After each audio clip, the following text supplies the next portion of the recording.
조갑제 TV 시청자 여러분 안녕하십니까? 저는 지금 이탈리아의 북부 도시 밀라노에 와 있습니다. 스위스 이탈리아를 여행 중에 있습니다. 가끔 경치 동영상을 올리고 오늘은 밀라노 대성당 그 지붕 위에 올라가서 찍은 장엄한 모습을 올렸습니다. 여기서 느낀 게 있습니다. 역사라는 것은 청산 대상이 아니라 개성의 대상이라는 것입니다.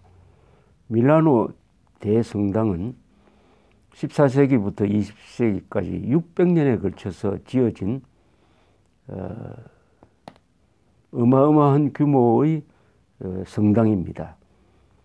길이가 160m, 너비 90m, 높이가 108m나 됩니다. 세계에서 세 번째로 큰 성당입니다. 이탈리아에서는 가장 큰 성당입니다. 그러면 바티칸에 있는 성 베드로 성당이 있지 않느냐 이렇게 물으시겠지만 성 베드로 성당이 있는 곳은 이탈리아가 아니고 바티칸 시국이라고 그러죠.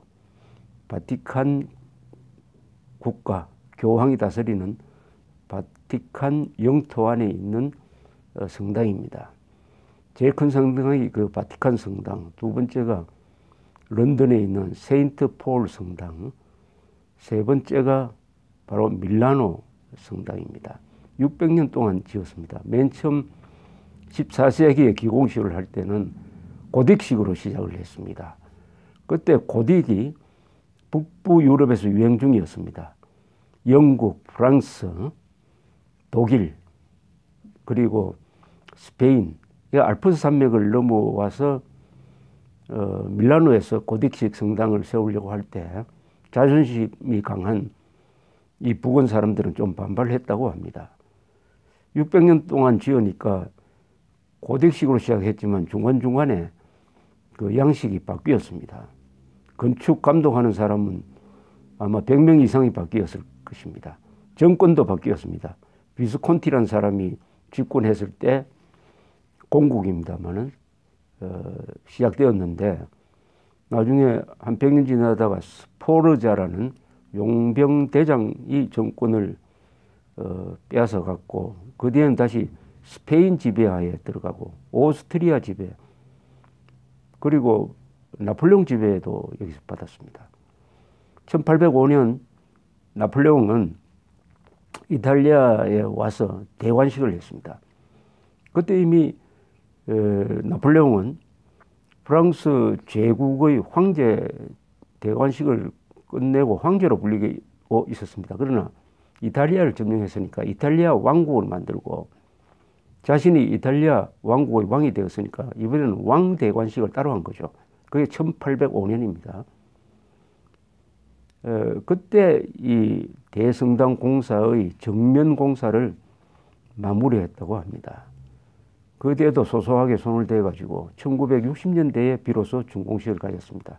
600년 동안 걸쳐서 많은 변화가, 양식에서의 변화가 있었지만은 그러나 이 600년 프로젝트를 싹 없애버리고 청산해버리고 새로운 성당을 짓자 이런 움직임은 없었던 것입니다. 그래야 이 어마어마한 인류 문화 예술품이 하나 생긴 거죠. 이 대성당은 색이 흰색입니다. 흰 대리석으로 만들었고 청소를 많이 해가지고 흰색이 아주 조명을 햇볕을 받으면은 큰 진주처럼 빛을 발합니다. 바깥에 붙여놓은 그 조각상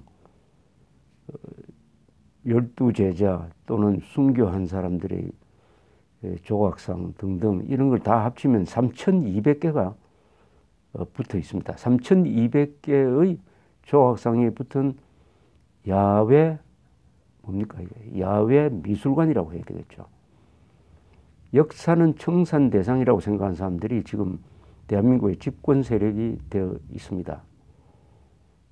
역사는 개성해야 되는 겁니다. 역사는 영욕의 역사지 오욕의 역사만 있는 것은 없습니다. 아무리 엉망진창인 역사라도 이어져 왔고 사람들이 살았고 문명이 건설되었다는 점에서 오욕의 역사는 없습니다. 영욕의 역사입니다. 영광된 시대와 욕된 시대가 공존하는 것이죠.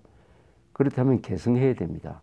오욕이 된 점은 줄이고 영광이 된 부분은 더 높여야 하는 것입니다. 그런데 뭉뚱그려 가지고 자기하고 생각이 다르다고, 가치관이 다르다고 전면적으로 과거를 부정하는 이런 역사관은 혁명적 역사관입니다.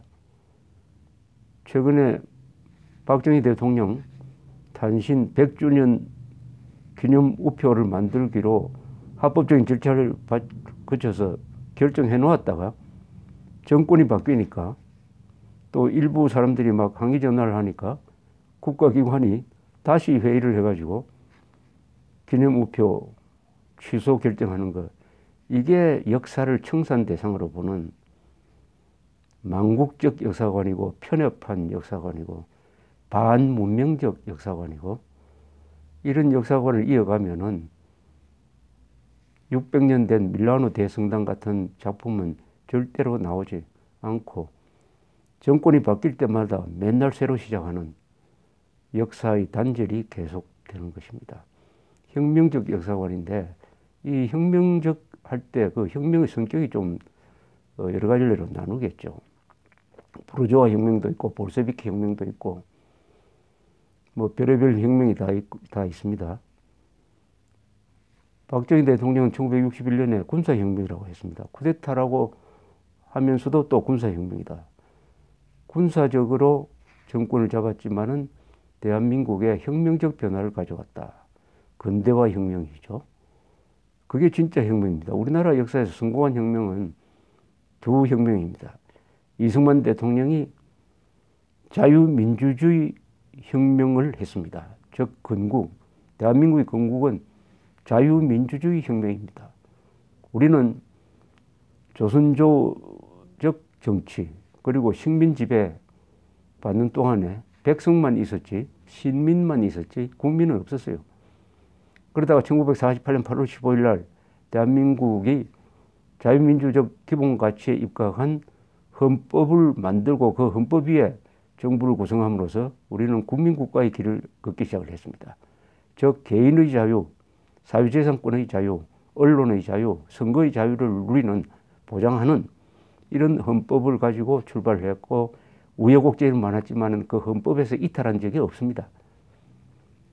가끔씩 멈추기도 하고 뒷걸음치기도 했지만은 레일에서 탈선한 적이 없는 역사를 걸어왔습니다. 가장 성공한 자유민주주의 혁명의 출발점이었습니다. 그 다음에는 산업화 혁명입니다. 근대화 혁명이라고 해도 되겠죠.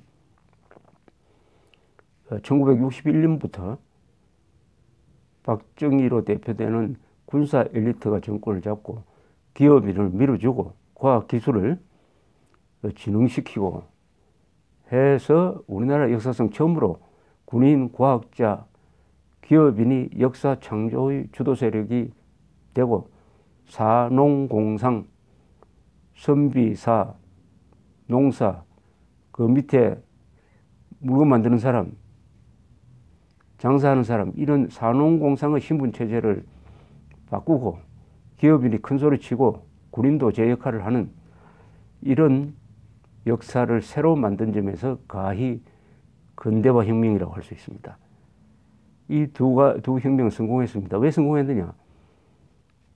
피를 흘리지 않는 혁명이었습니다. 이 혁명 과정에서 집단적으로 누구를 죽였다든지 쫓아냈다든지 하지 않았습니다.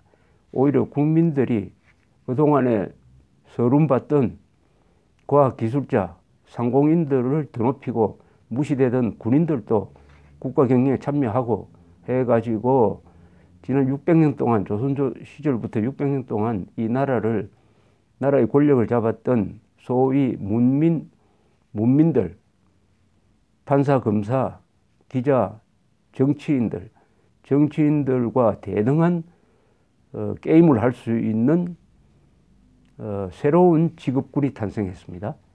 그래서 한때는 상공농사다. 박정희 대통령의 말입니다.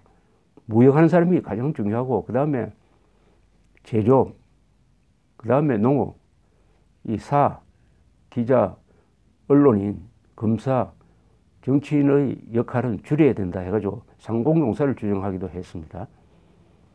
그래서 대한민국이 이런 거대한 문명을 만들고 경제력을 만들고 제도를 만들고 의료보험을 만들고 해서 세계에서 살기 좋은 나라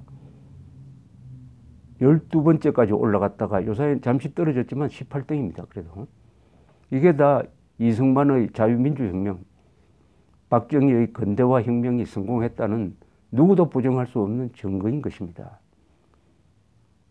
그 다음에 민주화혁명이라고 하는데 민주화는 사실상 경제발전이 성공하면 저절로 따라오는 것입니다. 그렇다고 민주투사들의 역할을 과소평가하는 것은 아닙니다. 민주주의가 발전할 수 있는 토양은 이미 이승만의 자유민주주의 건국에서 바탕이 깔렸습니다. 그리고 민주주의를 할 수 있는 물질적 토대는 박정희 세력이 만들었습니다. 한국 민주주의의 두 어머니요 아버지는 이승만, 박정희입니다. 자, 그런데 우리나라에서 요사이 혁명을 부르짖는 사람이 있습니다. 촛불혁명이라고 합니다. 촛불을 든 사람, 촛불 시위에 참여한 사람, 그 사람들이 혁명을 일으켜서 정권을 잡았다고 스스로 대통령, 총리까지 그런 표현을 씁니다. 우선 혁명이라는 말을 쓰는 사람은 민주주의자로서 문제가 있습니다. 민주주의와 혁명은 맞지 않습니다. 그것은 비상시국에 하는 것이고 저 같은 언론인이 막 통칭으로 하는 것이지, 정권을 잡은 사람이 스스로 내가 혁명정권이다 하면은 그 제일 큰 목적은 헌법을 부정하겠다는 뜻입니다. 혁명하면 헌법 부정입니다. 바로 혁명이란 말의 뒤에는 헌법 부정이란 말이 반드시 따라다닙니다. 헌법 부정을 하지 않는 것은 또 혁명이 아닙니다. 지금 문재인 정권이 한 2달 동안 하는 행태를 가만히 들여다보면은 거기는 헌법과 법률을 무시하고 대한민국 현대사의 정통성을 무시하고 그 다음에 역사관, 대한민국의 정통성과 정체성을 담은 역사관을 무시하고 더구나 과학을 무시하고 무엇보다도 사실을 무시하는 그런 점에서 혁명적인 정책을 펴고 있다는 것은 확실합니다. 그런 점에서 혁명 정권이 자기들이 그렇게 불러달라고 하니까 국민들이 혁명 정권이라 불러도 될 것 같아요. 그런데 혁명 정권이라고 부르면 한국의 민주주의는 없어졌다는 이야기입니다. 그걸 감수하고라도 정말 2017년 대한민국에서 혁명을 하겠다는 것이냐 물어야 합니다. 혁명이든 뭐든 이 정권의 행태를 분석하는데 가장 중요한 것은 대한민국이란 공동체의 적을 누구로 보느냐입니다. 더구나 우리는 핵무장한 북한 정권과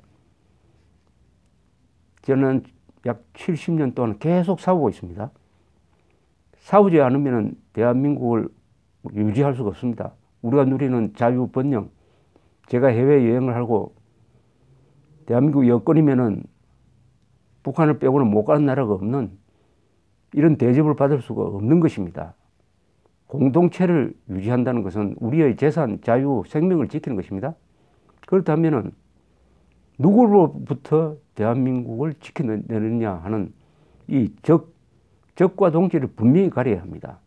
이것을 대통령은 항상 머리에 속에 놓고 이 이야기를 계속 국민들에게 해야 됩니다. 우리의 적은 누구이고 우리의 친구는 누구라는 사실을 하루에도 몇 번씩 이야기를 해야 국민들이 정확한 피하 구분을 할 수 있는 것입니다. 공동체는 피하 구분을 할 수 없으면 존립할 수가 없습니다. 우리의 적은 헌법이 적힌 대로 헌법 제3조대로 우리의 영토인 북한 지역을 강점한 북한 정권입니다. 동시에 북한 정권을 도와주는 남한의 이적 세력입니다. 반국가 세력입니다. 간첩들입니다. 공작원들입니다. 종북 세력입니다. 이 세력이 우리의 적인 것입니다. 그런데 문재인 정권이 하는 일을 들여다보면은 적과 동지를 어떻게 가르느냐. 이승만, 박정희, 전두환, 특히 박정희를 적으로 보고 김일성, 김정일, 김정은은 적으로 보지 않든지 남북한 사이에서 중립을 지키려고 하는 그런 애매모호한, 이것은 아주 온건한 표현입니다. 오히려 피와 구분이 거꾸로 된 그런 생각을 갖고 있다는 생각이 들지 않을 수가 없습니다. 박정희, 박근혜에 대해서는 저렇게 모질게 하면서 여러분, 문재인 집권 세력이 과거나 현재나 김일성, 김정일, 김정은에 대해서 섭섭한 이야기하는 거, 비판하는 거 들어보신 적 있습니까?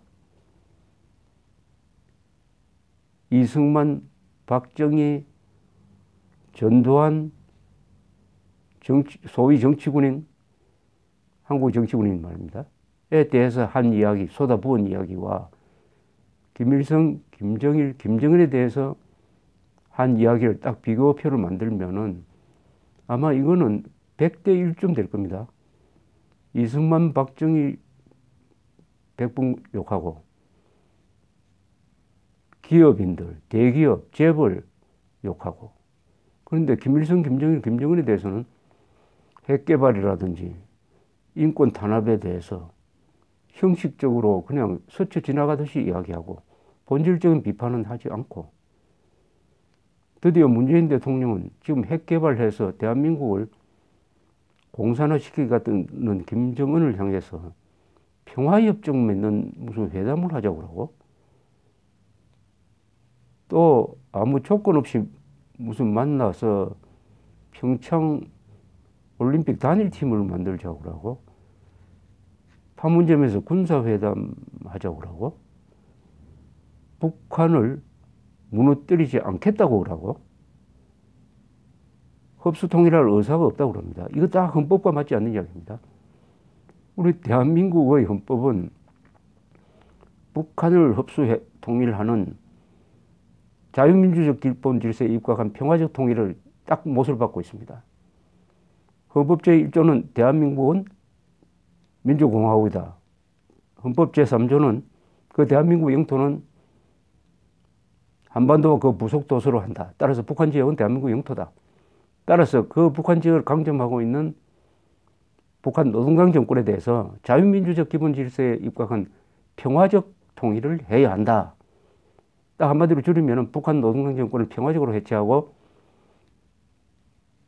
한반도 전체를 민주공화국으로 만들므로써 북한 동포, 노예 상태의 북한 동포를 해방해서 우리처럼 자유를 누리게 한다.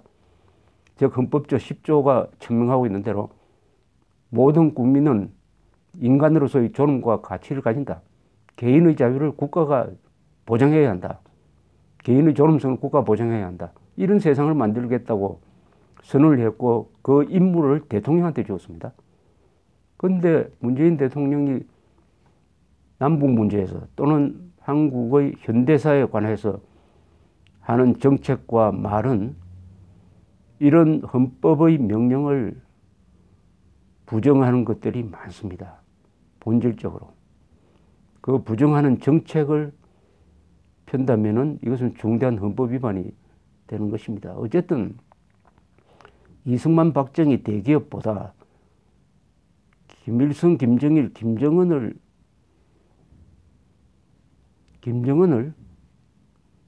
덜 미워한다든지 김일성, 김정일, 김정은보다 이승만, 박정희 대기업을 더 미워한다든지 한다면 이것은 대한민국을 지켜내야 하는 국가 지도자로서는 크나큰 흠결이라고 볼 수가 있습니다. 전쟁하는 나라에서 피하를 구분하지 못하는 또는 피하 구분을 거꾸로 하는 사람이 국군 통수권자나 국가 원수가 된다는 것은 그 결과는 치명적일 공동체에 대해서 치명적일 수가 있는 것입니다. 적과 동지는 누구냐? 문재인 대통령은 국민들한테 보고할 의무가 있습니다. 누가 적이고 누가 동지냐? 더구나 김일성, 김정일, 김정은은 히틀러나 스탈린과 같은 존재입니다. 우리로서는 6.25 사변을 일으킨 전쟁 범죄자요. 국제적으로는 반인류 범죄자입니다. 김정일, 김정은은 반인류 범죄자, 북한의 인권 탄압, 아우슈비츠를 방불케 하는 그 강제 수용소가 지금도 북한에 있습니다. 그래서 유엔 안보리에 김정은을 국제형사재판소에 반인류 범죄로 제소해야 한다는 안건이 유엔 총회 결의로서 올라가 있습니다. 이런 자에 대해서 본격적 비판을 하지 않는 사람은 국민 자격도 없고 인간의 자격이 없는 것입니다. 여러분 1940년대 독일에 살면서 히틀러를 비판하지 않고 히틀러를 추종했던 사람은 나중에 서독이 생겨서 민주국가를 만들어갈 때 공직에 취임할 수가 없었습니다. 지금 유럽 여러 나라에서는 히틀러의 유대인 학살을 비호하는 그런 발언을 하면 감옥에 쳐넣게 되어 있습니다. 이걸 한국에 적용하면은 6.25 사변이 우리가 쳐 올라가서 생긴 것이라고 한다든지 천안함 폭침이 북한 소행이 아니라고 한다든지 북한 인권 탄압은 없다고 한다든지 특히 김정은에 의한 북한의 인권 탄압을 비호하는 자는 감옥에 집어넣어도 그것이 인권 탄압이 아니라는 이야기입니다. 지금 대한민국은 혁명 정권이라고 자칭하는 사람들이 정권을 잡았는데 이 세력의 이념적 성격은 대한민국 헌법과 맞지 않고 자유민주주의와 맞지 않고 법치주의와 맞지 않는다. 그리고 적과 동지를 제대로 구분하지 않는다 하는 것을 우리가 느끼기 시작을 했습니다. 불과 두 달 사이에 적과 동지는 누구냐? 혹시 문재인 촛불혁명 정권은 이승만, 박정희 대기업 한국의 보수 세력을 적으로 생각하고 김일성, 김정일, 김정은 세력을 적으로 보지 않고 또 일부, 그 중에 일부는 과거에 주사파 운동권 출신도 있으니까 그 중에 일부는 오히려 북한 정권을 친구로 보고 대한민국 주류 세력을 적으로 본다. 이런 것이 정책으로 나타나서 안보정책, 대북정책, 대언론정책으로 나타난다면 어떻게 되느냐. 칼 마르크스는 공산당 선언을 발표하면서 첫 문장에 유럽의 유령이 배회하고 있다. 공산주의라는 유령이다. 이렇게 시작을 했습니다. 공산주의의 핵심은 정오심입니다. 칼 마르크스와 엥겔스는 과거의 사회주의 이론을 혁명적으로 바꾸었습니다. 즉 계급의 적을 정오하도록 만드는 논리를 개발하고 계급의 적을 폭력으로 타도하고 선동으로 타도하고 그리하여 노동자 계급이 정권을 잡는 것이 정당하다. 그것이 진정한 혁명이다. 그러니까 계급의 적을 무슨 설득한다든지 건의한다든지 하는 식으로는 안 된다. 계급의 적을 미워해야 한다. 적으로 봐야 된다. 그러니까 한 사회의 일부 계층 또는 다수 계층을 적으로 봐야 한다 하는 이 적개심을 심었습니다. 이것이 유령의 정체입니다. 계급투쟁론이라는 것이 유령의 정체입니다. 이 계급투쟁론은 어느 지식인 사회에 들어가면 잘 침투가 되는데 이게 권력투쟁으로 들어가면은 피비린내 나는 혁명을 일으키고 숙청을 일으킵니다. 그게 볼셰비키 혁명이었습니다. 이것을 예언한 도스토옙스키는 사회주의 혁명 이론에 빠진 지식인들을 비판하는 소설을 썼는데 제목을 악령이라고 했습니다. 그 유령, 마르크스가 말한 유령은 악령입니다. 악령. 악령이 가는 곳에 피냄새가 납니다. 그 악령이 한반도에 들어오니까 우리나라는 지금까지 뭐 인종 분쟁도 없었고 본격적인 종교 전쟁도 없었던 나라에서 공산주의라는 악령이 들어오니까 동족끼리 죽였습니다. 공산주의자들이 대구 폭동을 시작으로 이웃을 죽이고 경찰관을 죽이고 군인을 죽이고 지주를 죽이고 하는 이 잔악한 피해 역사를 시작을 했습니다. 그것이 바로 계급투쟁론이라는 악령에 씌워진 인간들의 모습인 것이죠. 그 계급투쟁론이 좌경 혁명정책, 혁명주의, 소위 민중민주주의로 얼굴을 바꿔가지고 우리가 진짜 민주투사들이다. 이렇게 말하는, 그래서 80년대 이후에 한국의 운동권 주류 세력이 그 악령에 씌워진 영혼을 판 이른바 PED, NL, 좌경, 민중민주주의 운동권으로 주도권이 넘어갔고 그 흐름 속에서 정치권으로 들어오고 언론계로 들어오고 지식인 사회를 장악하고 해서 오늘날 이 혁명 정권을 만들어냈다는 사실은 아무도 부정할 수 없을 것입니다. 이 계급투쟁론은 민중민주주의라고도 합니다만은 형식상 같습니다. 계급투쟁론은 권력 잡는 것을 목적으로 합니다. 그 사람들은 학문 연구를 위해서 계급투쟁론, 민중민주주의를 연구하고 분석하지 않습니다. 오로지 권력 잡는 것이 목적입니다. 대한민국에서는 성공한 셈이죠. 권력을 잡았습니다.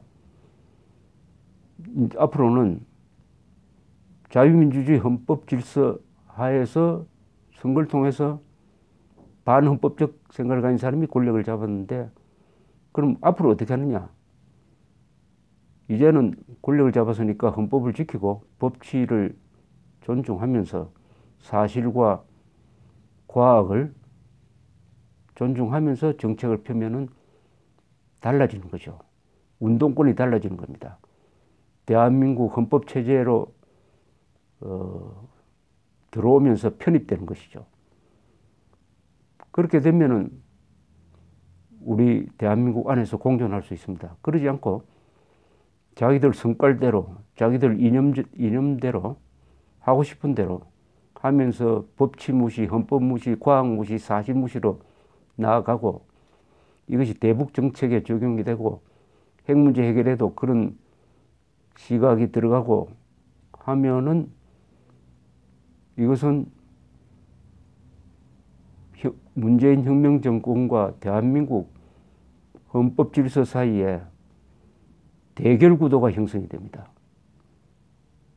그러면은 대한민국 헌법 질서가 붕괴되든지 국가 정체성이 바뀌든지 아니면은 문재인 혁명 정권이 벌을 받든지 어떻든 대결 구도가 형성되는 거죠. 문재인 정권이 바뀌든지 대한민국이 정체성을 바꾸든지 이 둘 중에 하나밖에 없는 길을 우리 걷고 있습니다.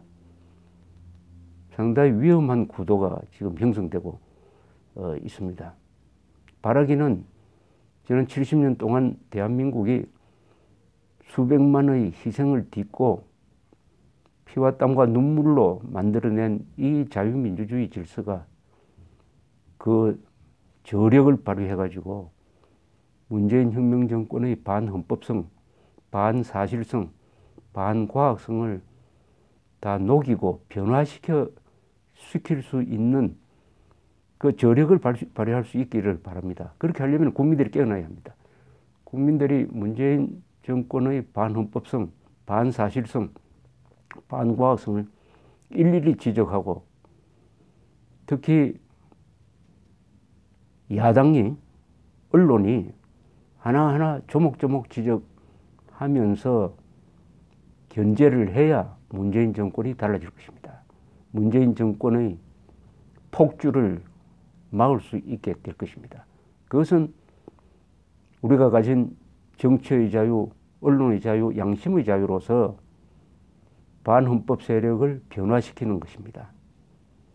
그렇게 하면 대한민국은 좀 큰 나라가 될 것입니다. 더 큰 나라가 될 것입니다. 이 위기를 극복을 하고 그러지 않고 기자, 검사, 판사, 정치인까지 혁명 정권에 맞춰가지고 자신들의 생각을 포기하고 용기를 버리고 비판의식을 무디게 하고 해서 거기에 굴종한 혁명 정권에 굴종하는